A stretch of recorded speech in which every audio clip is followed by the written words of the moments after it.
भाई आपका अभी तक जो चैप्टर चल रहा है वो चल रहा है इलेक्ट्रिक फील्ड एंड चार्जेस वाला, ये अभी खत्म नहीं हुआ है। Electric field Yes, and sir. Charges, done. तो यार सबसे पहले तो मैं कुछ छोटी छोटी चीजें पूछूंगा, आप बस इतना बता देना आपको ये सब चीजें आती हैं या नहीं आती है, रिकॉर्ड है या नहीं है। जैसे सबसे पहले यार आपको ये तो पता ही है, कूलम्स लॉ का फॉर्मूला है F is equals to K Q Yes, one Q sir. Two by are square. Ask you. Ask you. बिल्कुल, लेकिन इस फॉर्मूले में एक दिक्कत क्या है, ये फॉर्मूला सिर्फ और सिर्फ पॉइंट चार्जेस के लिए एप्लीकेबल है। लेकिन अगर ये फॉर्मूला सिर्फ पॉइंट चार्जेस के लिए एप्लीकेबल है, तो हमारे पास तो तीन टाइप के कंटिन्यूअस चार्ज सिस्टम होते हैं, तो फिर हम उनके लिए इसको कैसे अप्लाई करेंगे। और कंटिन्यूअस चार्ज सिस्टम मेरे को बताओ तीन कौन कौन से टाइप के हैं।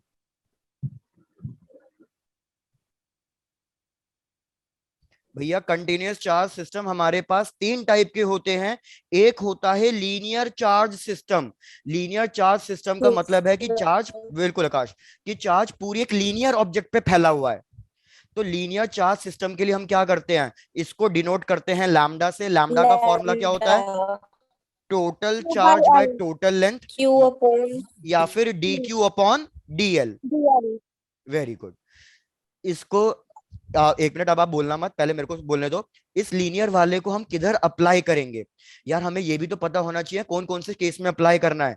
भैया याद रखो, लीनियर वाले को आप अप्लाई करोगे in case of a ring, in case of a wire, rod, इन सब चीजों के लिए आप लीनियर अप्लाई करोगे।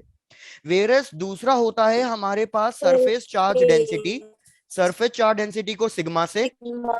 Total charge by total area, या d q by d a, ये आप यूज करोगे 2D ऑब्जेक्ट्स के लिए।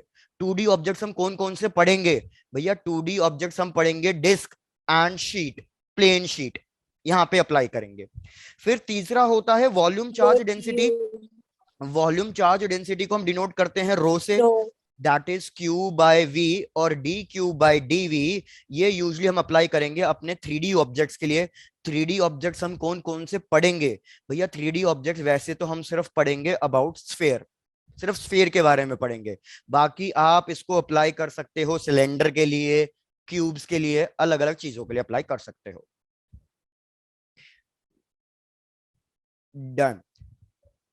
ओके ऋत्विका, आपने सबको ही यहाँ अपना चैट भेज दिया, good evening, sorry for heavy rain. Okay कोई बात नहीं यार, इधर भी हैवी रेन हो रही है, तो मे बी शायद से बीच में नेटवर्क इश्यूज आ जाए, तो देख लेना। चलो, हाँ तो ये मैंने भी पहले इतनी चीज रिकॉल कराई, क्योंकि जो आज मेरे काम की है बस मैं उतनी ही चीज रिकॉल करा रहा हूं आपको। फिर दूसरी चीज आपने क्या पढ़ रखी है, यार आपने इलेक्ट्रिक फील्ड का फॉर्मूला पढ़ रखा है, जनरल फॉर्मूला, और इलेक्ट्रिक फील्ड लाइन के पैटर्न पढ़ रखे हैं। तो सबसे पहले तो मेरे को बता दो इलेक्ट्रिक फील्ड का जनरल फॉर्मूला क्या होता है। 1/4 pi epsilon naught हम्म, Q pi R square. वो तो पॉइंट चार्ज के लिए हो गया। अगर मैं कभी भी आपसे पूछूं इलेक्ट्रिक फील्ड का जनरल फॉर्मूला क्या होता है, तो आप Force कहोगे by F by unit Q, test charge. F by test charge, बिल्कुल। तो हम इसको फोर्स को अब हमेशा रिप्रेजेंट करेंगे Q not into E. Q not test charge है, टेस्ट चार्ज का नेचर हमेशा कैसा होता है, पॉजिटिव या नेगेटिव।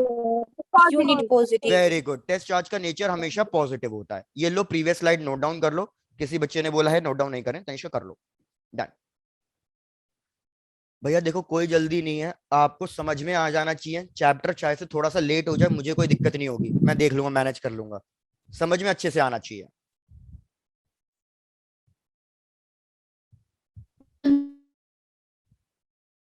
डन। चलो तो लेट्स प्रोसीड आगे की तरफ। हाँ तो मैं बोल रहा था यार ये इलेक्ट्रिक फील्ड का जनरल फॉर्मूला होता है, लेकिन अगर मैं आपसे पूछूं what is the formula for electric field due to a point charge, और पॉइंट चार्ज वाला मतलब ये सोच लेना कि आपको भैया पूरे अनंत काल तक याद रखना है, मतलब पूरे 12th तक, पूरा जब तक सारे कॉम्पिटेटिव एग्जाम में कुछ ना दे दो, ये आपको माइंड में छप जाना चाहिए, K Q by are square, K Q by are square, क्योंकि ये बार बार रिपीट होगा। भैया done done done. Yes, Yes, sir. sir. Done. तो यार एक बात बताओ, इधर electric field inversely proportional to R square है, तो Yes, क्वेश्चन sir. ये आता है कि भैया how the electric field due to a point charge varies, does it varies linearly, spherically, cylindrically, या एक्सपोनेंशियली। तो क्या लिखूंगा मैं इसका आंसर, exponential. तो याद रखो ये चीज को कि अगर कोई भी क्वांटिटी जैसे सपोज इलेक्ट्रिक फील्ड ही कह रहा हूं मैं, अगर electric field inversely proportional to R square आए, आर स्क्वायर मतलब वो स्फेरिकली वेरी करेगी। आपको अभी इसका मतलब भी समझा दूंगा क्या होता है। अगर कोई भी चीज सिर्फ इनवर्सली प्रोपोर्शनल टू डिस्टेंस है तो याद रखना फिर ये कैसे वेरी करेगी, ये सिलेंड्रिकली वेरी करेगी। अगर कोई भी चीज डायरेक्टली प्रोपोर्शनल टू आर है, कोई पावर नहीं है, तो मतलब ये लीनियरली वेरी करेगी। और अगर मैं फॉर्मूले में लिख दूं कि E is equal to something exponential, कुछ फॉर्मूले में आ जाए, तो भैया तब जाके ही सिर्फ वो एक्सपोनेंशियल वेरी करेगी। क्या ये बात आपको क्लियर है? Yes, sir. Yes, sir. तो अगर अब मैं आपसे पूछ रहा हूं कि electric field is inversely proportional to R square, तो इसका आंसर आपको क्या देना है? स्फेरिकली। Spherical. इसका मतलब तो समझो पहले कि इसका मतलब क्या है। स्फेरिकली बोल तो दिया। अगर मैं एक पॉइंट चार्ज रख रहा हूं तो इसकी इलेक्ट्रिक फील्ड के पैटर्न कैसे बनेंगे?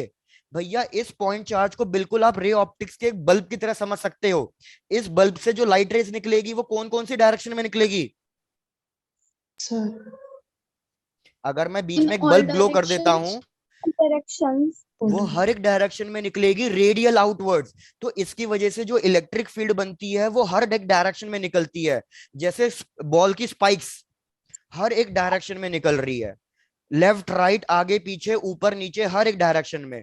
तो अगर मैं एक सरफेस ड्रॉ करूं इस पूरे चार्ज को कैप्चर करने के लिए, ट्रैप करने के लिए, तो मेरे को एक सर्कल ड्रॉ करना पड़ेगा या एक स्फीयर ड्रॉ करना पड़ेगा? मैंने रे ऑप्टिक्स में, वेव ऑप्टिक्स में पढ़ाया है आपको। Sphere. Very good. आपको एक स्फीयर ड्रॉ करना पड़ेगा इस पूरे चार्ज को ट्रैप करने के लिए। तो बस इसीलिए हमने कहा इसको स्फेरिकली। आई होप आपको ये चीज क्लियर हुई होगी। Yes, sir. मैं Yes, आपको sir. एक डायग्राम दिखाना चाहता हूं, आगे ये डायग्राम बहुत काम आएगा, तो प्लीज एक बार एक डायग्राम चेक करो। डायग्राम है ये वाला। भैया सबने कुछ ना कुछ कभी खेला होगा, इससे होगी सबके पास ये बॉल। Yes, sir. ये ball Yes, sir. Exactly example है आपके पॉइंट चार्ज का, कि स्फेयर है और उन सबसे इलेक्ट्रिक फील्ड परपेंडिकुलरली बाहर निकल रही है, just like a spikes of a ball. भैया डायग्राम समझ में आ गया? Yes, sir. यही sir. सेम डायग्राम अगर मैं एक बॉल लूं और उसके ऊपर चार्ज रख दूं तो भी डायग्राम सेम बनेगा, एक पॉइंट चार्ज का और एक स्फेयर का। तो ये डायग्राम मैं आपको आज की क्लास में फिर से दोबारा दिखाऊंगा, चेक करना इसका कब कहां यूज होगा। वापस आ जाओ अपने इस कॉन्सेप्ट में, आगे बढ़ते जाऊं जल्दी से। Yes, sir. Yes, Yes, sir. sir. अब भैया जो मैंने नोट्स देखे हैं, आपने एक और चीज की इलेक्ट्रिक फील्ड पढ़ ली है, और वो क्या केस है? आपने रिंग की इलेक्ट्रिक फील्ड पढ़ ली है। Ring Yes, sir. कि यार Yes. अगर मैं ये एक रिंग ले रहा हूं, ध्यान देना भावनाओं को, ये सपोज मेरे पास एक रिंग है, इस रिंग को मैंने यूनिफॉर्मली चार्ज डिस्ट्रीब्यूट किया हुआ है, मतलब हर जगह चार्ज इक्वल प्रेजेंट है। ऐसा नहीं है कि कहीं कम ज्यादा कहीं कुछ ऐसा, हर जगह इक्वल है। तो अगर मैं इसके सेंटर पे इलेक्ट्रिक फील्ड निकालूं तो कितनी आएगी सेंटर पे? 0. Very good. अब आपको वैसे तो सर ने एक्सप्लेन किया था, आप भी मेरे को एक्सप्लेन करके बताओ इलेक्ट्रिक फील्ड सेंटर पे 0 क्यों होगी? Sir, because positive always repel to each other, and when they repel to each other, they will cancel out. Very good. अब समझो इस चीज को यार, अगर मैं कभी भी आपको बोलूं कि इस पर्टिकुलर पॉइंट पे इलेक्ट्रिक फील्ड फाइंड करो, अब मैं जो बात बोल रहा हूं उसको इंपॉर्टेंट मार्क कर लेना जो मैं बोल रहा हूं। अगर मैं कभी भी आपको बोलूं कि किसी भी पॉइंट पे इलेक्ट्रिक फील्ड फाइंड करो, तो आपका सबसे पहला काम क्या होना चाहिए? कि उस पॉइंट पे आप इस भाई साहब को बिठाओगे। कौन से भाई साहब को? टेस्ट चार्ज को। और आप चेक करोगे कि टेस्ट चार्ज अट्रैक्ट हो रहा है या रिपेल हो रहा है, उसके हिसाब से आप इलेक्ट्रिक फील्ड मार्क करोगे। देखो इधर, तो अगर मैं इलेक्ट्रिक फील्ड कहां फाइंड करना चाह रहा हूं? सेंटर पे ना, तो सबसे पहले आप सेंटर पे किसको बिठा दोगे? टेस्ट चार्ज Yes, को। charge. अब भैया सपोज ऊपर वाला चार्ज 1 है, नीचे वाला चार्ज 2 है, तो मेरे को बताओ 1 इस टेस्ट चार्ज पे इलेक्ट्रिक फील्ड किधर लगाएगा? ये बताओ। क्या मैं कह सकता हूं 1 वाला इलेक्ट्रिक फील्ड नीचे लगाएगा? Yes, sir. भैया 1 वाला एक पॉइंट चार्ज बन गया, तो पॉइंट चार्ज की वजह से फॉर्मूला क्या लगेगा इलेक्ट्रिक फील्ड?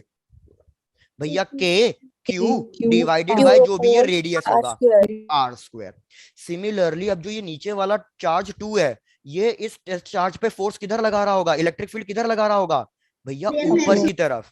ऊपर की तरफ, क्योंकि पॉजिटिव पॉजिटिव रिपेल करने चाहिए।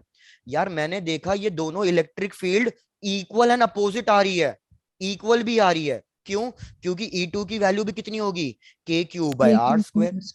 दोनों इक्वल एंड अपोजिट आ रही हैं, तो ये दोनों क्या कर जाएंगी, कैंसिल आउट कर जाएंगी। Yes sir. यार ऐसे ही हर चार्ज पार्टिकल के साथ होगा, हर चार्ज पार्टिकल के साथ। ये वाला इधर इलेक्ट्रिक फील्ड लगाएगा, ये वाला इधर इलेक्ट्रिक फील्ड लगाएगा। ऐसे आपके पास हर चीज के इक्वल एंड अपोजिट आ जाएंगे। हर चीज के इक्वल एंड अपोजिट आ गए तो भैया सब कैंसिल आउट करके क्या बनाएंगे, शांति बनाए रखेंगे, और इलेक्ट्रिक फील्ड सेंटर पे कितनी आएगी, 0 आएगी। डन।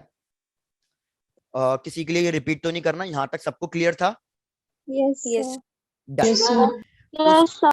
डन, बढ़िया। उसके बाद हमने क्या पढ़ा, उसके बाद आपने पढ़ा electric field at N axial point.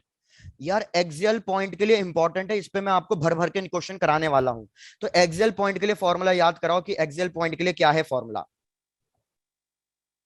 ये मेरी रिंग है भैया, एक्सियल पॉइंट का मतलब समझ लेना, जैसे ये मेरी फिंगर जो मैंने राउंड की है, ये मेरी रिंग है, उसके इस एक्सियल डिस्टेंस पे इलेक्ट्रिक फील्ड फाइंड करना चाहता हूं। सपोज इस पॉइंट को लिया P, तो सबसे पहले इस पे किसको बिठाओगे, पॉइंट P पे किसको बिठाओगे, टेस्ट चार्ज को।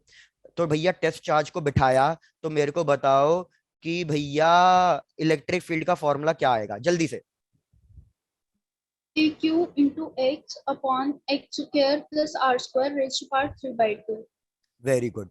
भैया आप अगर रिंग का रेडियस r ले रहे हो, इस एक्सियल डिस्टेंस को x ले रहे हो, तो हमारा electric field at N axial point का फॉर्मूला होता है k, जो रिंग के ऊपर चार्ज है q, into x axial distance, divided by 2 into X square plus R square to the power 3/2, है ना? यही फॉर्मूला होता है, कोई डाउट तो नहीं है?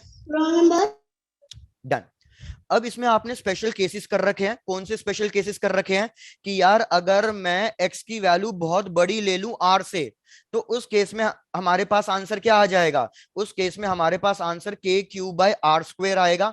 सॉरी, इसको ठीक कर देता हूं, ये 2 नहीं होता भैया, हमारे पास आ जाएगा k क्यूब बाय, भाई जल्दी बता दो क्या आंसर आ जाएगा, k cube bye x square. तो मतलब ये किसकी तरह एक्ट करेगी हमारी रिंग, एक पॉइंट चार्ज की तरह एक्ट करेगी। अब चेक करके बता दो, यहां तक कोई डाउट तो नहीं है, जहां तक आप भी हमने किया, कोई डाउट है तो पूछो। No, sir. डन। अब मैं अपना नया टॉपिक स्टार्ट कर लूं फिर? Yes, sir. चलो डन। आ जाओ भैया, थोड़ी सी भावनाओं को समझो। इलेक्ट्रिक फील्ड ड्यू टू और रिंग के ऊपर ही डिस्कस कर रहा हूं। पहले आपको थोड़े से इस पे क्वेश्चन कराता हूं, समझना। यार ये मैंने एक रिंग ली है, और इसके एक्सियल डिस्टेंस पे मैंने एक टेस्ट चार्ज को प्लेस कर दिया है, या किसी भी एक चार्ज को प्लेस कर दिया। कौन सा चार्ज है भैया, मैं कह रहा हूं कि इस पे चार्ज -q है और इसका मास m है। ये रिंग पूरी की पूरी यूनिफॉर्मली डिस्ट्रीब्यूटेड है, मास चार्ज कैपिटल Q। इसका रेडियस कुछ भी ले लो जो आपका मन करे, मैं इसका रेडियस ले रहा हूं r और इसका रेडियस ये डिस्टेंस ले रहा हूं x। क्वेश्चन में क्या गिवन है, क्वेश्चन में गिवन है कि आपको बताना है कि जो ये नेगेटिव चार्ज है -q, क्या ये ऑसिलेट करेगा या नहीं करेगा। और क्वेश्चन में बस एक कंडीशन और गिवन है कि x बहुत छोटा है r से। बस क्वेश्चन ने क्या पूछा है, whether it will perform SHM और नॉट। इफ यस, अगर आपका आंसर यस है तो फिर आपको इसका टाइम पीरियड भी फाइंड करके देना है। पहले ये चेक करो क्वेश्चन क्लियर है या नहीं। सर एक बार रिपीट करो। एक बार रिपीट करना है। Done.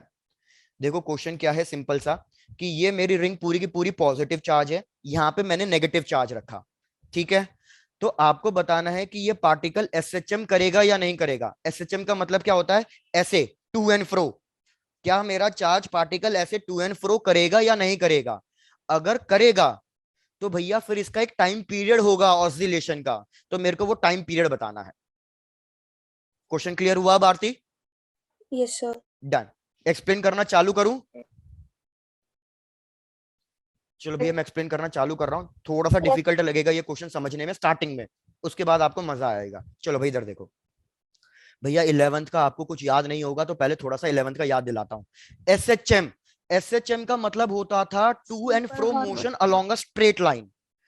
To and fro motion along a straight line. तो आप मेरे को ये बताओ एसएचएम की कंडीशन क्या होती है, कब मैं कह सकता हूं कि एसएचएम है? बिल्कुल प्रतिभा, सिंपल हार्मोनिक मोशन। मैं कब कह सकता हूं कि ये सिंपल हार्मोनिक मोशन है या नहीं? भैया दो कंडीशंस होती हैं सिर्फ, याद रखो, Yes, सिर्फ दो sir. कंडीशन। सबसे पहली कंडीशन क्या है, सुनो, कि हमारा जो रीस्टोरिंग फोर्स है ना, रीस्टोरिंग फोर्स, वो हमेशा किधर लगना चाहिए? वो हमेशा टूवर्ड्स द मीन पोजीशन लगना चाहिए। What is the meaning of mean position? Mean position का मतलब एक ऐसी पोजीशन जिसपे नेट फोर्स कितना लग रहा हो? 0 लग रहा हो। 0. इस मीन पोजीशन को हम न्यूट्रल पॉइंट भी कह सकते हैं, याद रखना। सेकंड कंडीशन क्या है कि भैया जो आप ये रीस्टोरिंग फोर्स की फॉर्मूला निकाल रहे हो, भैया ये है ना डायरेक्टली प्रोपोर्शनल टू डिस्प्लेसमेंट होना चाहिए। कुछ बुक्स में लिखा होता है कि acceleration should be directly proportional to X, तो दोनों चीजें एक ही बात है। मतलब क्या कहना चाह रहा हूं मैं कि भैया हमारे पास लीनियर इक्वेशन होनी चाहिए, क्वाड्रेटिक इक्वेशन नहीं होनी चाहिए। अब चेक कर लो, आपको यहां तक समझ में आ गया? Yes, sir. चलो तो मैं आपको क्वेश्चन सॉल्व करा रहा हूं, आप प्लीज चेक करना, प्लीज चेक करना। यार सबसे पहले तो मेरे को बताओ, ऊपर वाले पार्ट को पकड़ो, सिर्फ ऊपर वाले पार्ट को, और एक नीचे वाले पार्ट को पकड़ो। भैया नीचे वाला पार्ट भी पॉजिटिव है, ऊपर वाला पार्ट भी पॉजिटिव है, तो मेरे को बताओ ये नेगेटिव पे इलेक्ट्रिक फील्ड किधर लगा रहे होंगे? क्या मैं कह सकता हूं कि ये अट्रैक्ट Yes. करेंगे तो इलेक्ट्रिक Yes, फील्ड sir. ऊपर लगेगी E1? Yes, sir. भैया ये पॉजिटिव भी नेगेटिव को अट्रैक्ट कर रहा होगा, तो इलेक्ट्रिक E2 कहां लगेगी? नीचे नीचे. की तरफ। अगर आप एक चीज चेक करो, हमारे E1 की वैल्यू और E2 की वैल्यू सेम होगी, तो मेरे Yes. पास नेट इलेक्ट्रिक फील्ड किधर आएगी? नेट इलेक्ट्रिक फील्ड, क्या मैं कह सकता हूं नेट इलेक्ट्रिक फील्ड इन दोनों का जो रिजल्टेंट होगा वो कहीं ना कहीं इधर आएगा? Yes. Yes, sir. Done. Yes, sir. बढ़िया। और नेट इलेक्ट्रिक फील्ड का फॉर्मूला अभी अभी हमने पढ़ा, अभी क्या पढ़ा हमने इलेक्ट्रिक फील्ड का फॉर्मूला? कि भैया इलेक्ट्रिक फील्ड का फॉर्मूला आता है नेट इलेक्ट्रिक फील्ड का K Q X divided by X square plus A square to the power 3/2। अब चलो इधर सुनो, सबसे पहले चीज चेक करो कि जो ये इलेक्ट्रिक फील्ड है या इलेक्ट्रिक फोर्स है, क्या ये न्यूट्रल पॉइंट की तरफ लग रहा है या नहीं लग रहा? तो अभी मैंने आपको बताया कि सेंटर पे इलेक्ट्रिक फील्ड कितनी होती है? 0. मतलब सेंटर पॉइंट, बिल्कुल, मतलब सेंटर पॉइंट रिंग का क्या बनेगा? सेंटर पॉइंट रिंग का न्यूट्रल पॉइंट या मीन पोजीशन बनेगा। तो क्या मेरी net electric field neutral point की तरफ लग रही है? यस भैया, Yes, sir. पहली कंडीशन सेटिस्फाइड। चेक करके बता दो, कोई डाउट इसमें? No, No, sir. Done, no, बढ़िया। प्रतिभा एक मिनट रुको, मैं आपका ये डाउट भी क्लियर कर देता हूं।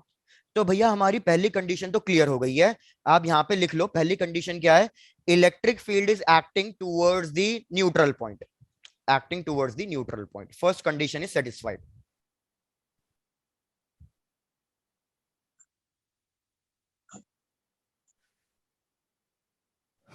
Neutral point. अब आ जाते हैं दूसरी कंडीशन पे। यार इधर क्वेश्चन ने कहा हुआ है कि x बहुत छोटा है r से, तो मेरे को बताओ x स्क्वायर और r स्क्वायर में से कौन सा टर्म निगलेक्ट हो जाएगा? X square. जो छोटा होता है भैया वो कटता है, तो कटेगा। तो भैया चेक करो मेरे पास इलेक्ट्रिक फील्ड कितनी आ रही है, K Q X divided by R, और ये बन जाएगा सिर्फ क्यूब। अब एक चीज जरा भावनाओं को समझना भैया, जो मैं बोलना चाह रहा हूं समझो प्लीज। ये मेरी रिंग है जो मैंने अपने हाथ में ड्रॉ करी है, ये मेरी रिंग है, और ये मेरा प्लीज पॉइंट चार्ज समझना। ये इस पे फोर्स किधर लग रहा था? इधर लग रहा था, ठीक है, टुवर्ड्स द लेफ्ट। तो ये धीरे धीरे आगे बढ़ता जाएगा।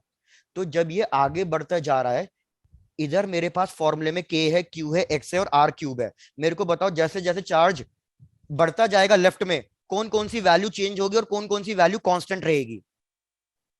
Exchange.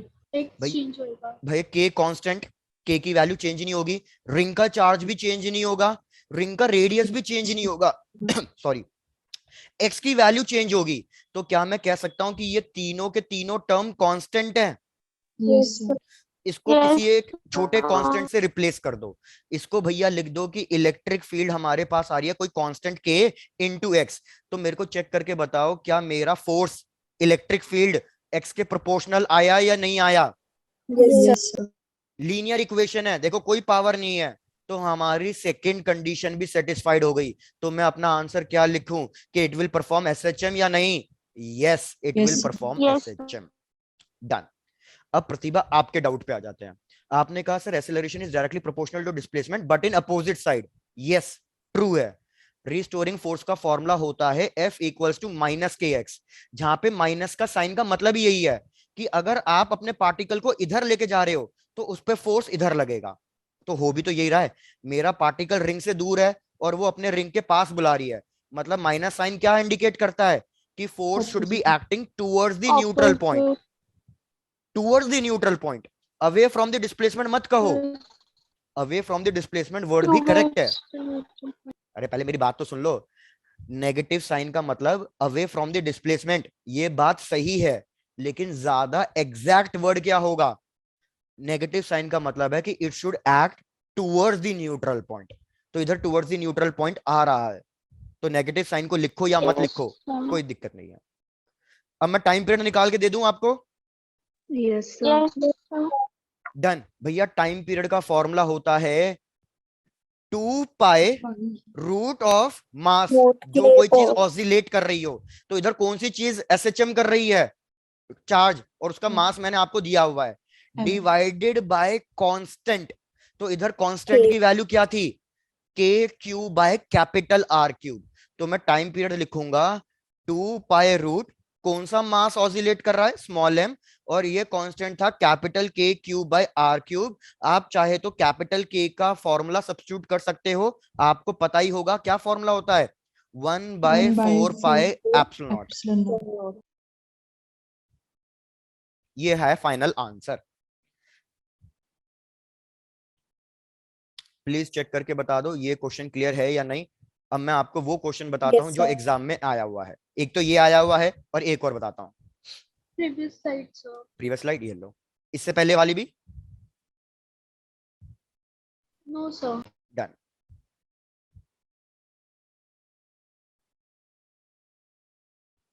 भैया आज मैं पहले ही बता देता हूँ, आज टॉपिक डिफिकल्ट चलेगा। Electric field due to a wire करेंगे।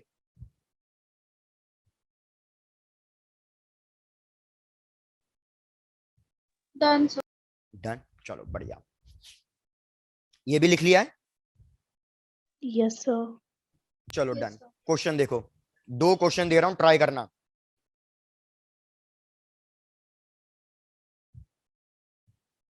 अरे भैया बड़ा हो जा, चलो समझ जाओ क्वेश्चन को। कि भैया ये रिंग है हमारे पास, यूनिफॉर्मली चार्ज डिस्ट्रीब्यूटेड है, टक टक टक टक टक टक टक, और यहाँ पे हमने रखा हुआ है एक टेस्ट चार्ज। मतलब फिर से वही वाला क्वेश्चन सेम, एक चार्ज, चार्ज माइनस क्यू मास एम, ये डिस्टेंस एक्स, ये डिस्टेंस आर। क्वेश्चन में 2 कंडीशन गिवन है। पहले कंडीशन कि एक्स की वैल्यू बहुत बड़ी है आर से, सेकंड कंडीशन एक्स की वैल्यू बहुत छोटी है आर से। दोनों कंडीशंस के लिए आपको बताना है कौन सा ऑप्शन करेक्ट होगा। फर्स्ट ऑप्शन कि भैया हमारा जो ये नेगेटिव चार्ज है, हमें नेगेटिव चार्ज के लिए करना है कि वो क्या करेगा। First, it will remain at rest. Second, कि भैया it will oscillate. Third, it will perform SHM. Fourth, it will oscillate and SHM. चलो क्वेश्चन रिपीट करना है। क्या चीज? क्वेश्चन रिपीट करना है।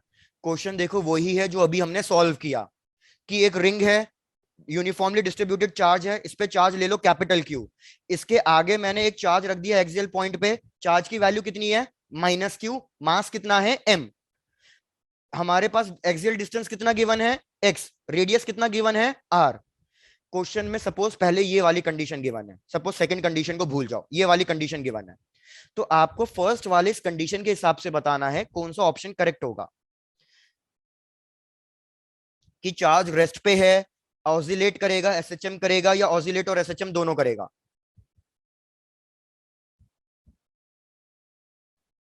डन दीक्षा, आपका आंसर आ गया। तो इसके लिए क्या कर रहा हूं भैया, बच्चों का रिस्पॉन्ड कम आ रहा है, बहुत सालों बाद, मतलब ऑलमोस्ट बहुत जमाने बाद ये लो मैंने कंडक्ट किया है पोल। आंसर भैया मार्क कर दो, इतना कर दो।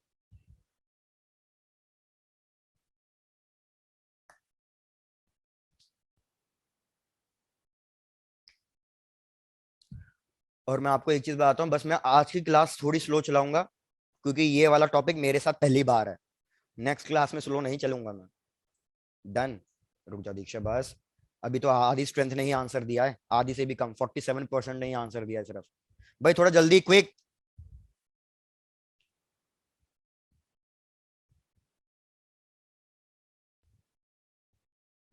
मतलब सिर्फ आधे ही बच्चे एक्टिव हैं क्लास में।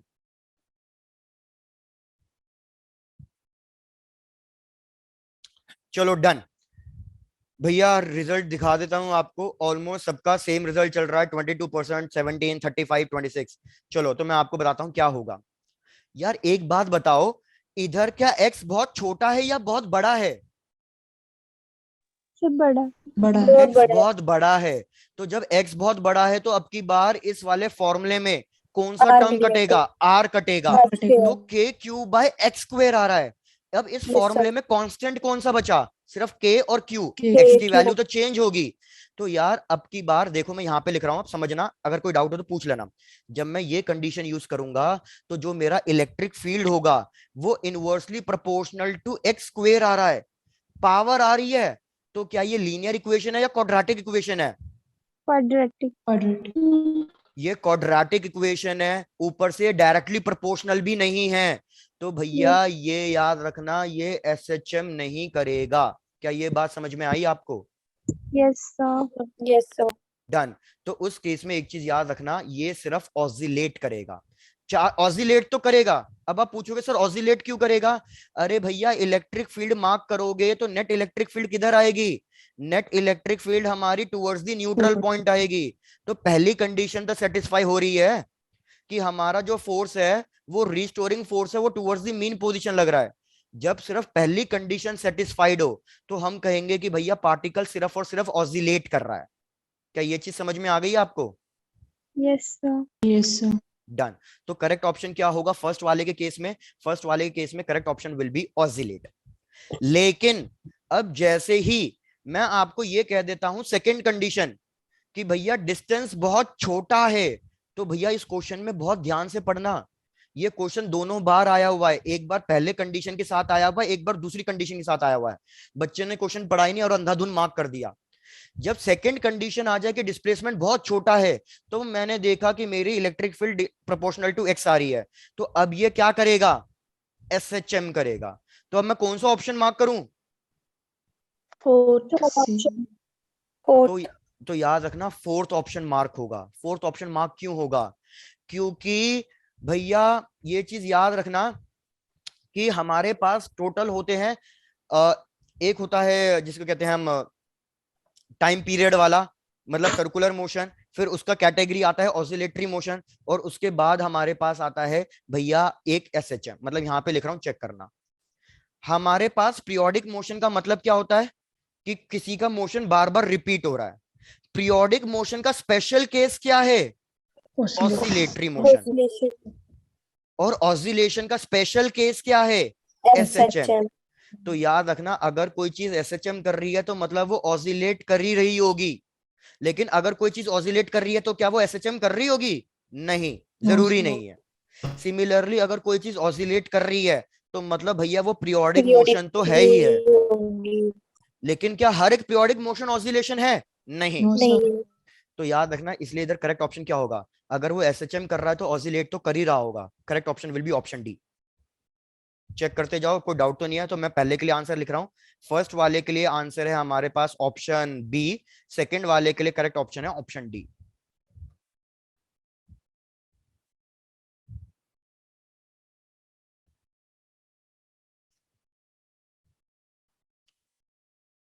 डन डना डन। चलो बढ़िया, आ जाओ अब भैया आज का डिफिकल्ट टॉपिक। लिखो हेडिंग, देखते हैं किस किस के तोते उड़ते हैं। भैया लिखो electric field due to a rod, electric field due to a wire, uniform charge wire.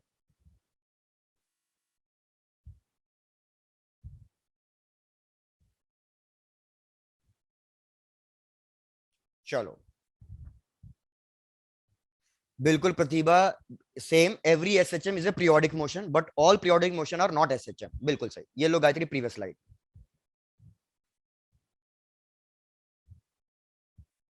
यार कोई ऐसा तो नहीं है ना जिसको नहीं समझ में आ रहा है जो पढ़ाया जा रहा है?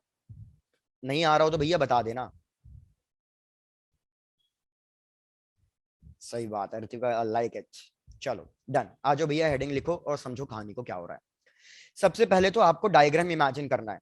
ये मेरे पास एक रॉड है, वायर है, इसको मैंने क्या कर दिया कि यार इसको पूरा का पूरा पॉजिटिव चार्ज रख दिया, यूनिफॉर्म चार्ज है।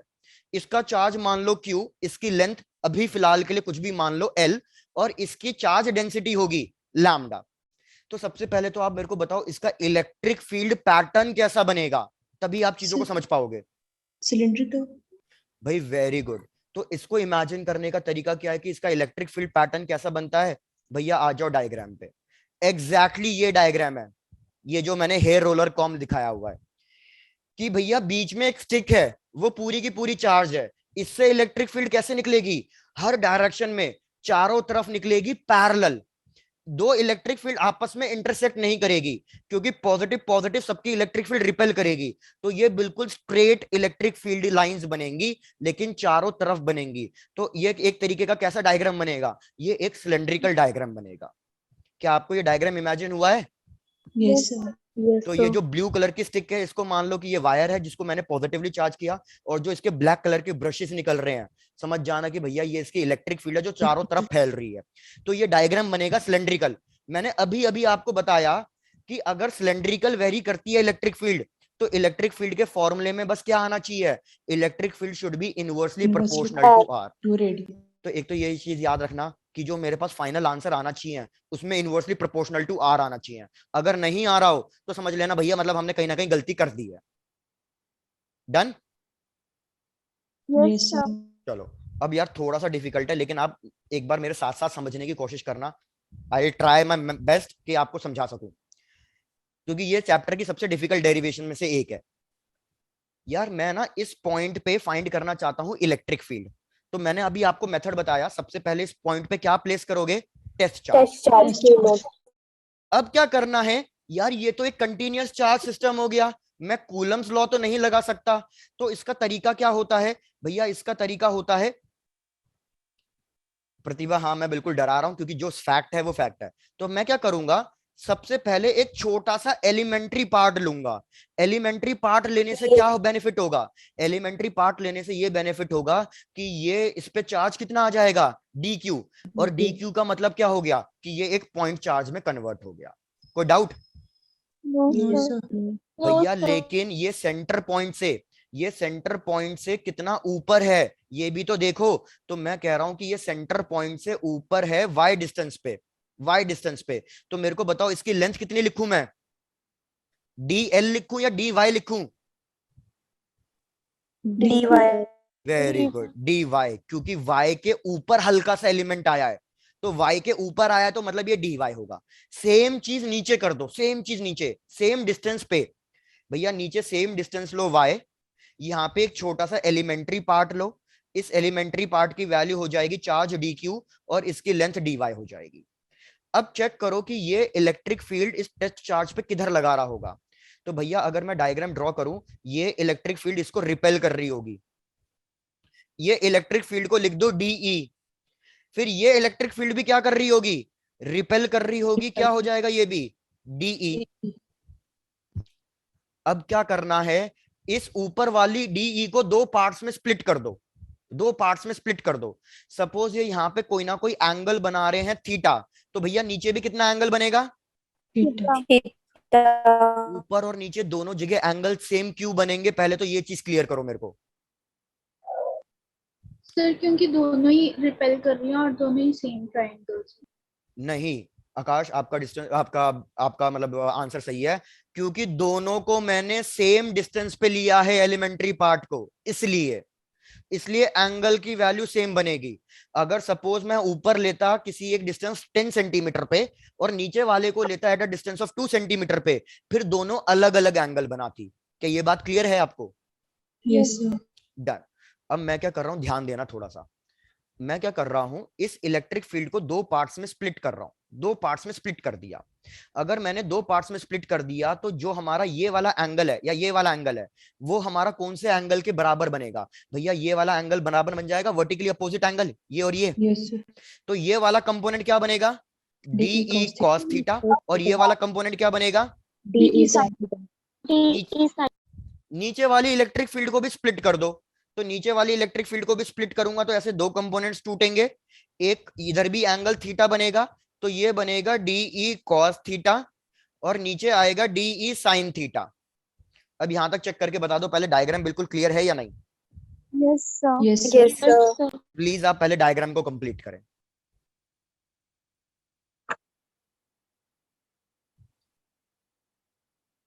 sir done डन, चलो बढ़िया। ऋतिका एक मिनट, नहीं नहीं पहले सुन लो पूरी बात। आपने जो कहा वो अभी पूरी तरीके से वैलिड नहीं है, रुक जाओ। चलो यार, अब एक लास्ट चीज और बताना मेरे को, ठीक है? मैं फाइंड करना चाहता हूं नेट इलेक्ट्रिक फील्ड कौन सी डायरेक्शन में? एक्स डायरेक्शन में। तो मेरे को बताओ मैं क्या लिखूं? क्या मैं ये लिख दूं 2DE cos theta? Yes, sir. Yes, sir. yes sir बिल्कुल बिल्कुल बिल्कुल बिल्कुल गलत। क्यों? अरे भैया महानवी बच्चों मेरे, इधर मैंने अभी कौन से कितने एलिमेंट्री पार्ट लिए हैं? सिर्फ मैंने 2 एलिमेंट्री पार्ट के लिए ड्रॉ किया है, लेकिन अगर मैं इस वायर को छोटे छोटे टुकड़ों में तोड़ रहा हूं तो टोटल कितने टुकड़े टूटेंगे? N. इनफानाइट। तो यहाँ पे भैया DE cos थीटा इनफानाइट आएगा। इनफानाइट टाइम्स ऐड करने के लिए हम क्या करते हैं? इंटीग्रेशन करते हैं। बस बच्चे यहीं पे गलती कर देते हैं, वो लिख देते हैं 2DE cos थीटा। अरे भैया मैंने ड्रॉ 2 किए हैं, लेकिन ऐसे तो बहुत सारे इनफानाइट सेगमेंट्स आएंगे तो इंटीग्रेट करेंगे।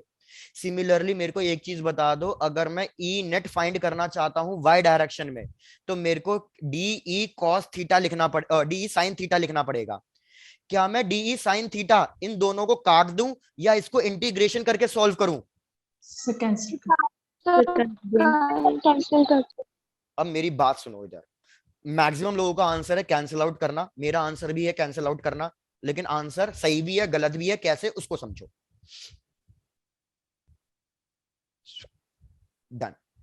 यार हमें क्या करना होगा, अब ध्यान देना मेरी बात को, हमें क्या करना होगा, इस पॉइंट P को इस वायर के दोनों एंड पॉइंट से ज्वाइन करना पड़ेगा, दोनों एंड पॉइंट से।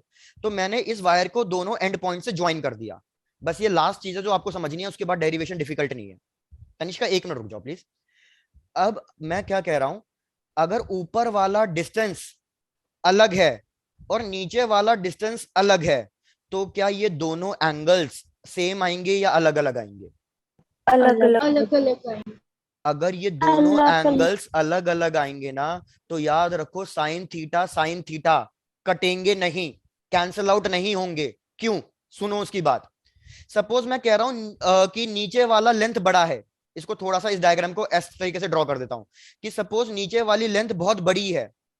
तो यार एक बात बताओ, अभी मैंने आपको क्या बताया, कैसे इलेक्ट्रिक फील्ड मार्क करोगे? इसकी वजह से इलेक्ट्रिक फील्ड इधर आएगी, ऊपर वाले की वजह से इलेक्ट्रिक फील्ड नीचे आएगी। तो मेरे को बताओ किसकी इलेक्ट्रिक फील्ड ज्यादा होगी? डेफिनेटली नीचे कंपोनेंट ज्यादा आएंगे तो नीचे वाले की इलेक्ट्रिक फील्ड ज्यादा होगी ना। Yes. yes मतलब ये वाली इलेक्ट्रिक Yes, फील्ड sir. ज्यादा होगी, ये वाली इलेक्ट्रिक फील्ड ज्यादा होगी, तो जब मैं इसको स्प्लिट करूंगा तो ऊपर वाले कंपोनेंट ज्यादा आएंगे। क्या ये वाली बात समझ में आ रही है आपको? Yes, sir. ऊपर वाले सेगमेंट कम है तो भैया नीचे जो मैं स्प्लिट करूंगा वो सेगमेंट कम आएंगे, तो एक से कैंसिल कर जाएगा लेकिन फिर भी एक आधा बचेगा। yes sir मेरे ख्याल से समझ में नहीं आया, रिपीट करना है। एक बार मेरे को बताओ किस किस के लिए रिपीट करना है प्लीज, ये इंपॉर्टेंट कॉन्सेप्ट है। sir repeat कर दो श्रेया रिपीट करना है ना, गुड। sir repeat हाँ बिल्कुल बिल्कुल, श्रेया समझो, ऋतिका आप भी समझो, प्रतिभा आप भी समझो, बस एक मिनट समझ तो लो। आपका डाउट क्लियर ना हो फिर आप मेरे से क्वेश्चन पूछना। मैंने कहा ये वायर है और सपोज मैं इस पॉइंट पे फाइंड करना चाहता हूं, चलो इस पॉइंट पे। तो सबसे पहले आप क्या करोगे, दोनों के एंड पॉइंट्स को ज्वाइन कर दोगे पॉइंट P से। तो ये मैंने ज्वाइन कर दिया, इस इलेक्ट्रिक फील्ड को मानो E1 और इस इलेक्ट्रिक फील्ड को मानो आप E2। हम क्या कर रहे थे, E2 को स्प्लिट कर रहे थे और E1 को स्प्लिट कर रहे थे ना। Yes, sir. डन, ध्यान देते जाना। E1 को स्प्लिट कर दिया मैंने रेड कलर से, E2 को स्प्लिट कर दिया मैंने व्हाइट कलर से। लेकिन अब एक दिक्कत है, क्या दिक्कत है, ऊपर वाली लेंथ छोटी है, तो सपोज ऊपर एलिमेंट्री पार्ट्स कितने आ रहे हैं, सपोज बस मैं अज्यूम कर रहा हूं, सपोज ऊपर एलिमेंट्री पार्ट सिर्फ 3 आ रहे हैं, तो भैया नीचे कंपोनेंट्स, नीचे रेड वाले कंपोनेंट्स कितने आएंगे, नीचे रेड वाले कंपोनेंट्स भी 3 आएंगे। क्या ये बात समझ में आ रही है? Yes, sir.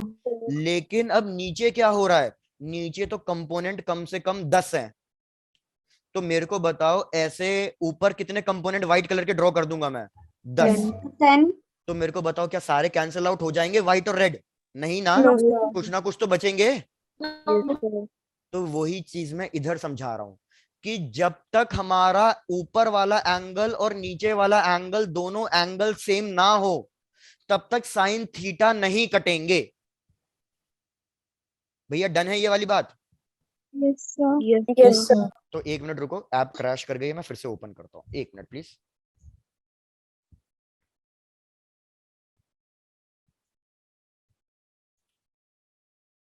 तो मैं क्या कह रहा था कि ये दोनों एंगल्स अभी अलग अलग होंगे क्योंकि नीचे की लेंथ और ऊपर की लेंथ अलग अलग है। तो याद रखना यहाँ पे डी ई साइन थीटा सारे के सारे कैंसल आउट नहीं होंगे। लेकिन अगर मैं ऊपर और नीचे दोनों की लेंथ सेम ले लेता हूं, दोनों की लेंथ एग्जैक्टली सेम ले लेता हूं, फिर तो ऊपर वाला एंगल और नीचे वाला एंगल सेम बनेगा। Yes, sir. तो उस केस में क्या होगा कि आपका D sine theta completely cancel out हो जाएगा। भैया डन है ये वाली बात? Yes, sir. Yes, sir. हम क्या कर रहे हैं, हम जनरल केस डिराइव कर रहे हैं, जनरल केस। अभी तो मैंने इनके एंड पॉइंट्स को ज्वाइन ही नहीं किया, मेरे को तो एंड पॉइंट्स को ज्वाइन करके देखना है कि एंगल सेम आ रहे हैं या नहीं आ रहे। अभी तो मैंने एंड पॉइंट्स को ज्वाइन ही नहीं किया, तो अभी तो मैं एक जनरल केस डिराइव कर रहा हूं। और अगर मैं एक जनरल केस डिराइव कर रहा हूं तो अभी आप यही मान के चलो कि भैया लेंथ सेम नहीं आ रही ऊपर और नीचे की, तो अभी मैं D sine theta cancel out नहीं होंगे। तो अगर मेरे को नेट वाई कंपोनेंट निकालना है तो इंटीग्रेट करना पड़ेगा। जब मेरे पास एक जनरल फॉर्मूला आ जाएगा तो मैं उसके अंदर एक स्पेशल कंडीशन रख दूंगा कि भैया सपोज लेंथ इज सेम, तो उस केस में फिर आप अपने आप देखोगे कि आपका आंसर वाई डायरेक्शन में कैंसिल आउट करके 0 आ रहा है या नहीं आ रहा। I hope I am clear to you all.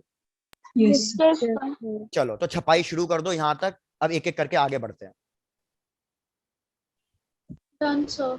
Done? Done, Done, sir. sir. चलो भैया, तो भैया बहुत ज्यादा वो हो गया है। अब मैं एक एक स्टेप रिपीट करता हूं, चेक करते जाना।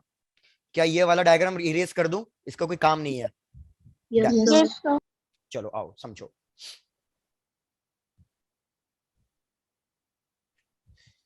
यार मैंने क्या लिखा था कि ये एंगल थीटा है, इस वैल्यू को कुछ भी ले लो, परपेंडिकुलर डिस्टेंस है ये। इस अभी तक वो पोल्स नहीं हटे हैं यार, मेरी साइड से तो पोल्स हट गए हैं। अच्छा No, sir. नहीं होते हैं. मैंने किया था, एंड नहीं हुआ। हाँ मैं कह रहा हूं इस डिस्टेंस को, परपेंडिकुलर डिस्टेंस को मैंने लिया है r, इस डिस्टेंस को मैंने लिया है y। तो आपको पता है कि ये एक राइट एंगल ट्राइंगल बन गया, तो मैं क्या इस हाइपोटेन्यूज से इसकी वैल्यू फाइंड कर सकता हूँ? पाइथागोरस थ्योरम से इसकी वैल्यू आएगी root of Y square plus R square. R square. लेकिन बार बार इतना बड़ा लिखने की बजाय मैं इसको बस क्लियर कट क्या लिख दूंगा, क्लियर कट मैं आपको इसको लिख देता हूं सपोज z। चेक करके बताओ यहां तक कोई दिक्कत? No, sir. No, अब आप sir. मेरे को एक चीज बता दो बस थोड़ी सी सोच के, कि जैसे जैसे मैं y की वैल्यू को इंक्रीज करूंगा, मतलब चेंज कर रहा हूं, इंक्रीज या डिक्रीज आपका जो मन करे, जैसे जैसे मैं y की वैल्यू इंक्रीज करूंगा, चेंज करूंगा, तो कौन कौन सी वैल्यू सेम रहेगी और कौन कौन सी वैल्यू चेंज होती जाएगी? बताओ इन तीनों में से। R same रहेगा. Same रहेगा. भैया और वेरी theta. गुड, r तो सेम ही Z रहेगा change जितनी होगा. दूरी पे है। भैया z चेंज हो जाएगा क्योंकि z किस पे डिपेंड करता है? y Y पे, पे. Y पे. तो ये चेंज होगा। बहुत बढ़िया। एंगल थीटा भी चेंज हो जाएगा. Theta भी change भाई होएगा. थीटा भी तो चेंज हो जाएगा, जैसे जैसे मैं y की वैल्यू बढ़ाऊंगा तो देखो एंगल इस तरीके से चेंज होता जाएगा ना। Yes, sir. तो बस अब आ जाता हूं मैं डेरिवेशन करने पे, समझो। सबसे पहले भैया, सबसे पहले मैं लिखूंगा tan थीटा। मेरे को इस ट्रायंगल को देख के बताओ tan थीटा क्या लिखूं मैं? R Y upon Y. R. भैया परपेंडिकुलर अपॉन बेस होता है तो ये हो जाएगा y अपॉन r। तो क्या मैं लिख सकता हूं इसको कि y is equals to r tan theta? Yes, sir. I hope clear है ये भी। अब मैं dy डिफरेंशिएट कर रहा हूं, डिफरेंशिएट कर रहा हूं मतलब मैं y की वैल्यू चेंज करा रहा हूं। तो अभी अभी आपने बोला कि सर अगर आप y की वैल्यू चेंज कराते हो तो r की वैल्यू तो सेम रहेगी, तो यहाँ पे r को तो एज इट इज कर दो, लेकिन एंगल की वैल्यू क्या हो रही है, चेंज हो रही है। तो यार हमारा tan थीटा भी डिफरेंशिएट होगा। तो tan थीटा का डिफरेंशिएशन किसी को पता है या नहीं पता?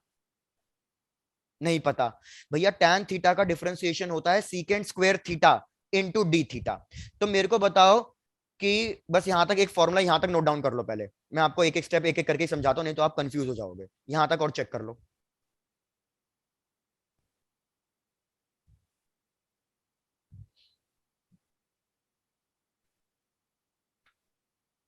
और देखो ये डेरिवेशन में क्यों करा रहा हूं, जस्ट फॉर बोर्ड एग्जाम्स, नहीं तो नहीं कराता मैं। डन। डन, चलो आ जाओ। अब यार सबसे पहले मैं लिखना चाहता हूं इलेक्ट्रिक फील्ड इन दी एक्स डायरेक्शन। तो अभी अभी हमने फॉर्मूला क्या देखा, फॉर्मूला बन रहा था डीई कॉस थीटा। डीई की वैल्यू बताओ क्या लिखूं? भैया इलेक्ट्रिक फील्ड का फॉर्मूला होता है के D Q divided by distance हो जाएगा Z square into cos theta. जरा इस ट्राइंगल को देख के बताओ कॉस थीटा क्या लिखूं मैं? क्या कॉस थीटा लिख सकता हूं? Base upon hypotenuse. Hypotenuse. Done है ना इतनी बातें तो? Yes sir. यस। तो यार अगर मैं यहां से z की वैल्यू निकालना चाहूं तो क्या मैं z को लिख सकता हूं r by cos theta? Cos theta. r by cos theta क्या मैं ये लिख सकता हूं r secant theta? Yes sir. Done. तो भैया यहां पे लिख दो कॉस थीटा की वैल्यू r बाय z। यहां तक भी स्टेप चेक करो पहले, कोई डाउट है तो पूछो।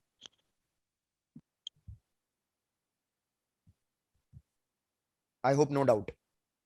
यस चलो यस सर। डन। भैया नेक्स्ट स्टेप क्या है, के डी क्यू इंटू ये हो जाएगा भैया हमारे पास जेड स्क्वेयर की वैल्यू हो गई हमारे पास वाई स्क्वेयर प्लस, अभी क्या लिखा था मैंने, Y square plus R square. R square. ठीक है डन। यहाँ पे आर बाय जेड ही रहने दो, इसको लास्ट में चेंज करूंगा। अब बात आ गई डी क्यू की। क्या यार मैं डी क्यू को ऐसा लिख सकता हूं के इंटू लैम्डा डी वाई? बस अब एक लास्ट स्टेप रह गया और हमारी डेरिवेशन खत्म। Yes sir. Yes sir. Yes sir. चलो डन। बस यार अब क्वेश्चन को सॉल्व करता हूं। देखो डी वाई की रिपीट करना है क्या आकाश? आकाश कुछ कह रहे थे क्या? अच्छा तुम्हारा माइक ऑन हुआ था ना इसलिए। भैया डी वाई की वैल्यू रख दो इक्वेशन 1 से, तो बताओ क्या आएगा मेरे पास। इक्वेशन 1 से डी वाई की वैल्यू रखो। के डी वाई की वैल्यू कितनी थी, R into secant square theta into D theta. मेरे पास क्या बचा, मेरे पास ऊपर बचा लैम्डा और क्या बचा आर, डिवाइडेड बाय भैया वाई स्क्वेयर की जगह, क्या मैं वाई स्क्वेयर की जगह, कहां गई इक्वेशन, वाई स्क्वेयर की जगह इस वाली इक्वेशन की जगह R square tan square theta लिख सकता हूं? Yes sir. तो भैया वाई स्क्वायर की जगह लिखो R square tan square theta plus R square into Z. इस वाले में से नीचे में से क्या कॉमन ले सकते हो? R square. R r square. Square. तो भैया ये बन जाएगा ऊपर भी के आर स्क्वायर, देखो r square lambda into D theta into secant theta divided by, नहीं sorry secant square theta divided by are square नीचे मैंने कॉमन लिया, तो भैया मेरे पास बचेगा 1 plus ten square theta. 1 plus ten square theta secant square theta होता है इनटू जेड। चेक करो क्या क्या कट गया। R square theta and R square. R square से आर स्क्वायर कट गया भैया, secant Secant square square theta से सीकेंट स्क्वायर थीटा कट गया। हमारे पास बस बचा K D lambda by Z. Check कर लो अब। डन। डन है। चलो लास्ट चीज, यार मेरे को ऐसा क्यों लग रहा है, एक चीज एक काम कर दो, एक स्टेप प्लीज थोड़ा सा रेक्टिफाई कर दो प्लीज। यार हमारे एंगल की वैल्यू कांस्टेंट नहीं है, तो मैं इसको आर बाय जेड से रिप्लेस नहीं कर सकता। माय मिस्टेक, इसको आर बाय जेड से रिप्लेस नहीं कर सकता, थोड़ा सा गलत हो गया है, प्लीज एक बार इसको ठीक कर लो। माय मिस्टेक, आई अपोलोजाइज भैया, आई अपोलोजाइज। आकाश क्या कर रहे हो, ये गाने सुन रहे हो तुम? तो यार ऊपर हमारे पास एक नीचे एक आर बचेगा, एक बार आप पूरी डेरिवेशन चेक कर लो, किसी को कोई डाउट है तो प्लीज पूछो।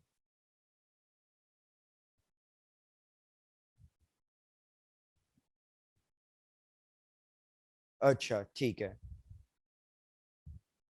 एक आकाश फेक आईडी से भी है। डन।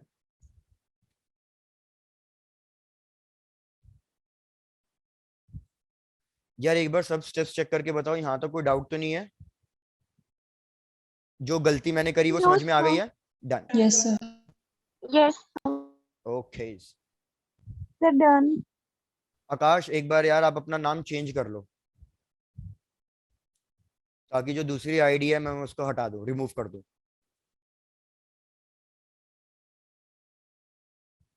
डन।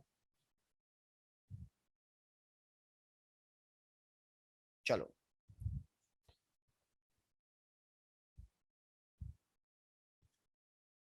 बस यार अब लास्ट स्टेप देखो, मैं फटाफट खत्म कर रहा हूँ। लास्ट स्टेप हमारे पास बचा, electric field is d E is equals to k lambda cos theta into d theta divided by r. एक आर बचा था, इसको इंटीग्रेट करेंगे तो हमें टोटल इलेक्ट्रिक फील्ड मिलेगी। कौन सी डायरेक्शन में? एक्स डायरेक्शन में। अब याद रखो इधर आपको लिमिट्स किसकी लगानी है? एंगल्स की लगानी है। और वो लिमिट्स क्या होगी भैया? जो आपका लास्ट एंड पॉइंट को ज्वाइन करूंगा, यहां पे डायग्राम ड्रॉ कर देता हूं नहीं तो वहां पे कंफ्यूजन हो जाएगा।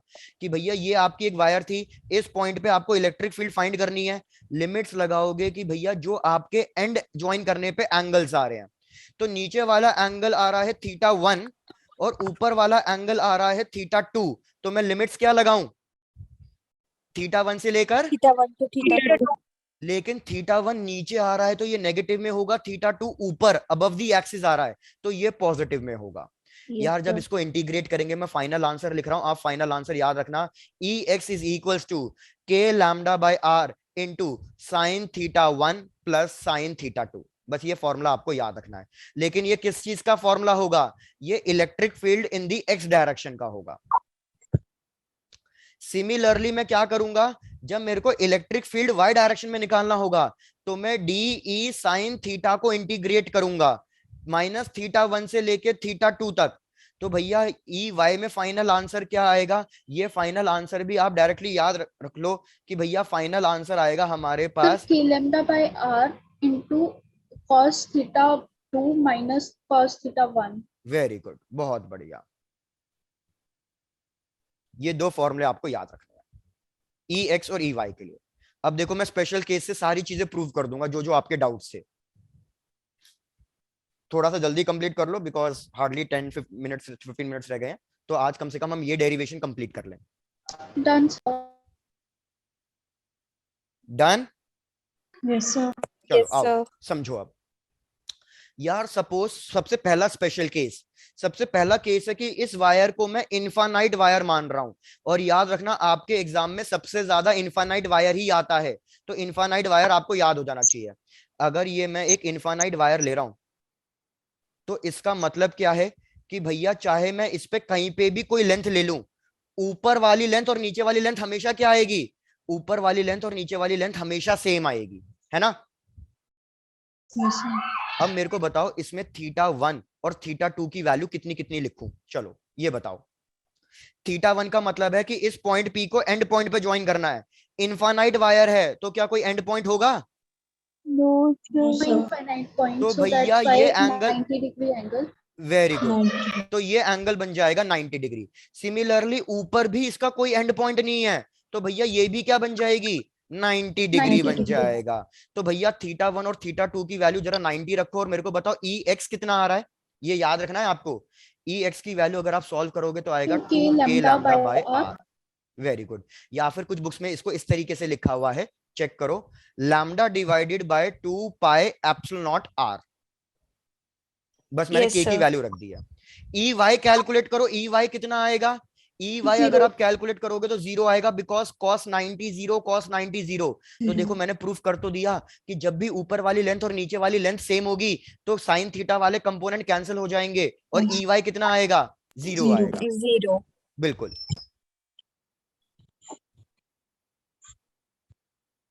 क्या पहला स्पेशल केस क्लियर है आपको? Yes, sir. जब ये नोट डाउन हो जाए तो बताना, फिर सेकंड स्पेशल केस आप खुद करोगे, मैं उसमें कोई हेल्प नहीं करूंगा। Yes, sir. चलो डन भैया, let's do the second special case. Second special case है हमारे पास semi infinite wire.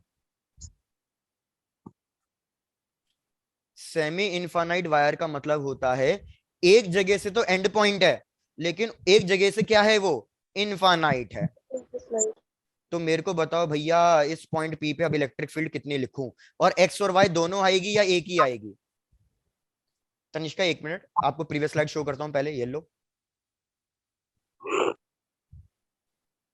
Sir, done. Done, चलो आ गए नेक्स्ट पे, ये लो ट्राई करो।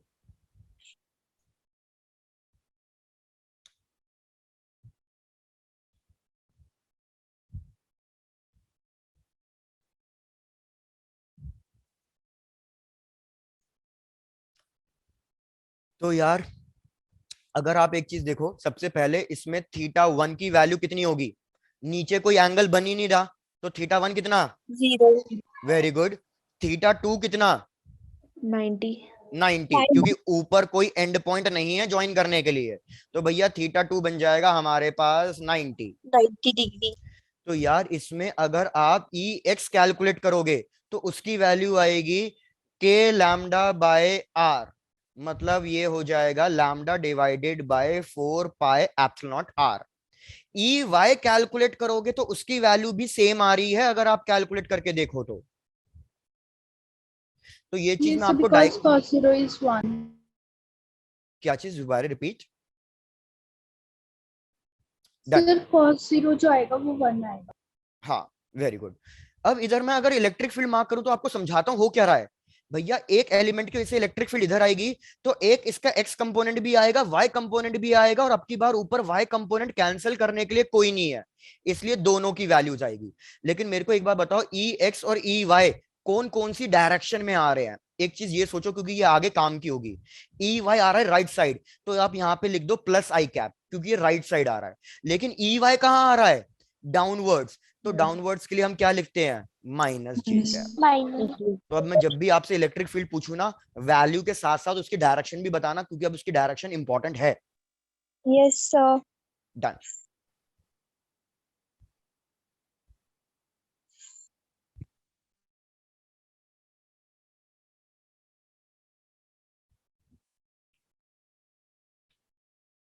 Sir, done. डन। अब इसी में एक और चीज सुनो यार, मेरे को बताओ ई एक्स और ई वाई के बीच में कितना एंगल है?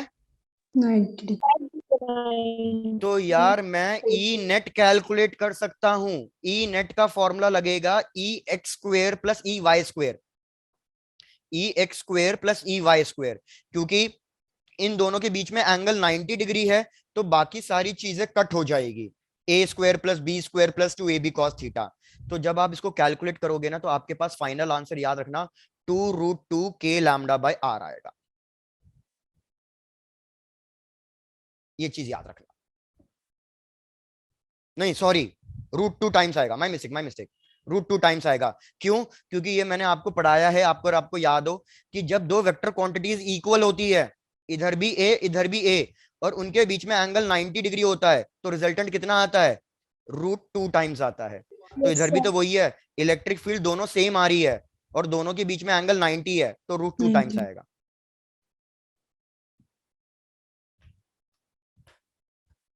अब आपको इसमें एक इंटरेस्टिंग चीज करा दूं। Yes, sir. Yes, sir. चलो डन। अब एक इंटरेस्टिंग चीज देखो, जो आपको राकेश सर ने भी पढ़ाई है, बस मैं उसका थोड़ा सा शॉर्टकट बता रहा हूँ। शॉर्टकट यार, सपोज क्वेश्चन कह रहा है कि ये मेरे पास एक सेमी सर्कुलर आर्क है, सेमी सर्कुलर आर्क। भैया ध्यान देना, बात भावनाओं को समझना। इसके सेंटर पॉइंट पे इसका रेडियस आर ले लो, और ये पूरी की पूरी पॉजिटिव चार्ज है। ये इसका परपेंडिकुलर डिस्टेंस हो गया आर। इसके सेंटर पॉइंट पे मैं इलेक्ट्रिक फील्ड फाइंड करना चाहता हूं, तो मेरे को बताओ इसके सेंटर पे इलेक्ट्रिक फील्ड कितनी आएगी, और क्या एक्स और वाई दोनों में आएगी, किस में आएगी? तो समझ लो, पहले मैं समझा रहा हूं। यार याद रखो, infinite wire and semi circular ring both are same cases. दोनों केसेस सेम बन रहे हैं। कैसे? समझो यार, इस पॉइंट पी के दोनों पॉइंट्स को एंड पॉइंट से ज्वाइन कर दो, तो मेरे को बताओ नीचे एंगल कितना बन रहा है? 90 degree. 90. तो थीटा 1 90 आ रहा है, ऊपर थीटा 2 कितना आ रहा है, 90 90. तो 90. थीटा 1 और थीटा 2 90 तो इनफाइनाइट वायर के केस में आते थे, इनफाइनाइट वायर के केस में ई वाई की वैल्यू कितनी आती थी, 0. तो भैया सिर्फ और सिर्फ इस वायर से रिपल्सिव इलेक्ट्रिक फील्ड मिलेगी, मतलब अगर ये पॉजिटिव इस तरीके से है तो इसका रिपल्सिव इधर मिलेगी, ई एक्स मिलेगा सिर्फ मेरे को, और ई एक्स की वैल्यू मैंने आपको बताया था कितनी मिलेगी, lambda divided by 2 pi epsilon R. क्या ये एग्जांपल समझ में आ गया आपको? Yes, sir.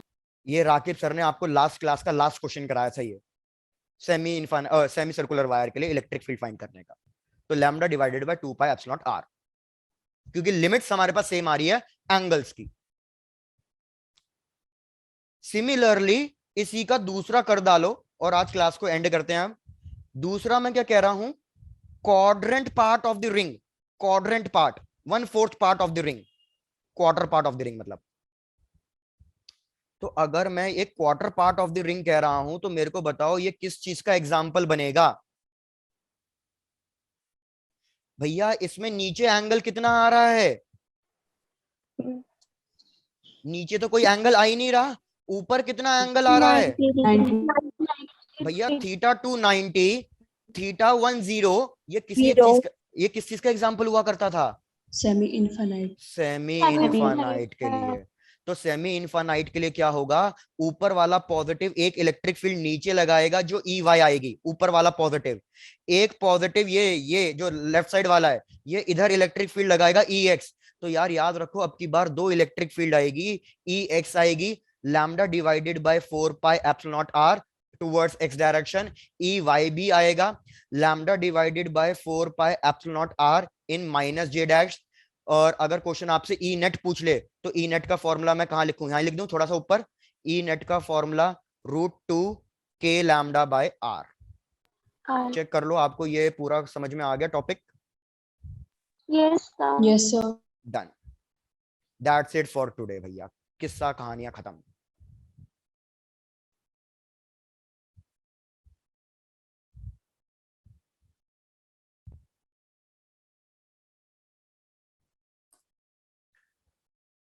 चलो भैया, तो अब क्या करना है, शुरू से लेके चेक कर लो, आज हमने जो भी कुछ किया उसमें